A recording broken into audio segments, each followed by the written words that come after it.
Ndibulise kuni bathandi bezemidlalo eMzantsi Afrika, ingakumbi kuni balandeli bebhola elikhulu ke laseMzantsi Afrika. Abantu abanintsi ke kwinkundla zokuxhomana bakhala bekhaliswa into yokubana ke bengambonanga umonyane phaa izolo, bebuza imibuzo ke engaphendulekiyo besithi sizathu sokubana ke uMr Nappy angamdlalisa umonyane phaa izolo njenge-right back. Bathi abasazi ngoba umonyane ke ngomnye wee-players ezisefomini phaa kuqala leKaizer Chiefs ke ngomnye dlale indima enkulu kwiKaizer Chiefs ke izibe idlala imidlalo ke emihlanu ingabethwa. Bathi ngomnye kothe ke wasebenza kakhulu ngakumbi xa ethe wa-atheka kula right back kuyacaca. Bathi ke ngokusizathu sokubana ke angadlaliswa phaa izolo abasazi. uMr Nappy uthe wayithetha ke into ethi phambi kokubana ke iKaizer Chiefs idlale neSekhukhune phaa izolo, wathi umonyane uthe wafumana kumonzakalo okhawulezayo phaa ngomvulo xa iKaizer Chiefs ke ibizilolonga. Utsho kanjalo ke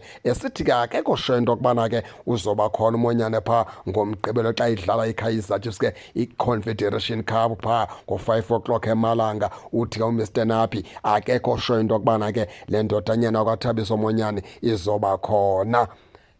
Mr Nappy mfana omdala, asazi ke ukuba kwenzeka ntoni, ngoba ke uyayicacisa into ethi ke uthe xa uqhubeleka uthetha phaa ngomonyane owenzakeleyo wathi wena umfana ke ukhona uRefrost la kudala laa ndawo ke eyidlala nokune-experience ukudala ke ekhona phaa kwiqela leKaizer Chiefs. Noko awukhali kakhulu ngoba ke uFrost la uzayivala laa ndawo ke kamonyane xa engekho. Umbuzo umile ke mfana omdala ke kaMr Nappy ngokujonga kwakho izinto, ngoba abantu abanintsi bathi ngenzeka uMr Nappy into yokubana ke ebefuna ubonisa abalandeli beKaizer Chiefs into yokubana ke nanku uFroza ndimnikile ithuba, nize ningathi xa sele ndingaqhubeleki ndingamsebenzisi ndisebenzise umonyane kuphela nithi kutheni na ndafika ndadliswa kwafika umonyane kwadliswa uFroza ngesikim. Mhlawumbi bathi abantu abaninzi xa bethetha mhlawumbi ke uNappy befuna ubonisa into yokubana ke mjongeni kuFroza ke indlela adlala ngayo, isizathu sokubana ke ndithathe umonyane efika ndimnikeze le positions. Zimvo ke ezo ke